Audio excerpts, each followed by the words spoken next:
My name is Nicole Lee and I'm a survivor advocate of family violence and the violence that I lived with went for 10 years. I didn't know whether or not I'd ever be who I am today. If I went back to that point in time, I can't actually imagine that this would be my life right now. Since escaping all of that and refinding who I am, I've come into the world of advocacy and activism on behalf of, on myself and trying to represent women with disabilities who are facing family violence and trying to bridge together the two sectors, the disability sector and the family violence sector. As I'd escaped violence, I was starting to refine who I was and what I wanted to do. Study was one of the things that kept popping up for me. I didn't think that I was very smart for many, many years. I also have dyslexia. My spelling is atrocious.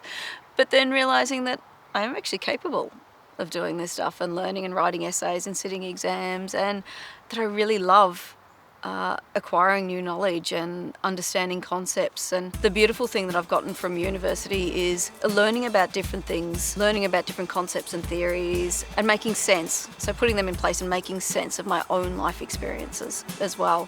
And that's been really cool to be able to unpack what you've been through using theory and different concepts from psychology. So I decided to choose Bachelor of Human Services, Masters of Social Work. It felt like the right direction, and since starting that I've realised I don't actually want to be a social worker. I don't want to do frontline work. I really enjoy changing policy and working on policy, changing the landscape for the workforce to be able to do their job better.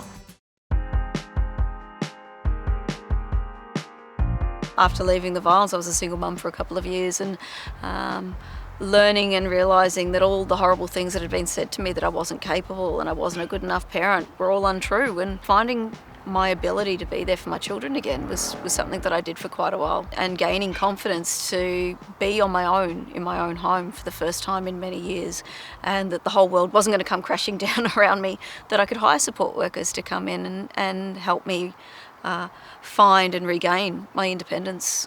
My partner and I have been together about 4 years now. He came along at a point where I think I was about ready to give up dating, and I didn't think relationships could actually be this happy and respectful. But we dated for probably about a year and didn't let him around to my house or anything like that, and we kept our lives very separate until I regained that trust in another person again to invite them back into my life and my home. I just figured that all couples argued, and I figured that the horrible things that we're told with disabilities in our lives is that we're difficult to look after, or we're a bit of a burden. And when you hear people praising carers because we cause so much work and distress, that none of that was actually true until I had to learn it for myself by being in a relationship with somebody that just didn't feel any of those things or express any of those things, and we're completely equals.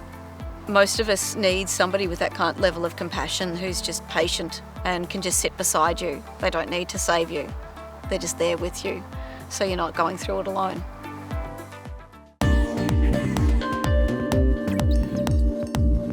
I've gotten to work with design teams for the new support and safety hubs, the Orange Door, that the government's rolled out to make sure that they're inclusive of people with disabilities. The Orange Door is a one port of call for somebody who's facing violence where they can go to, and they'll do an all-over assessment of the person. So before the system, I remember having to call multiple different services and hunting around for somebody to help me. And in all of that, nobody really was able to help me and from a disability perspective. So the Orange Door hopes to change that. Being able to speak out in the media has had a huge impact on being taken seriously when it comes to the advocacy work and the activism work. I think the thing I'm most proud of is speaking on the drum. Being invited there as an intellectual equal and a commentator on serious events has definitely helped the work that I do, and people are starting to notice me and include me more in different events. And I feel proud that I've been able to go into that space and hold my own against other people who've been doing it for a really long time. To begin with, it was a little confronting. I wasn't sure what my role was in all of this. I didn't feel educated enough or smart enough or important enough to be talking about these things. So it took a while to really be comfortable in that space. And this is the thing, I think for a lot of people with disability, depending on the life experiences that we've had, or I guess more the disempowering life experiences we've had, for some of us it takes till much greater age to actually find our voice and to have the confidence to speak out. My hopes for the future, I would love to see people with disability represented more broadly and thoroughly throughout all sorts of different aspects of society, and not just because they need to bring in diversity, but we're included because we deserve to be there, and we're just there like everybody else.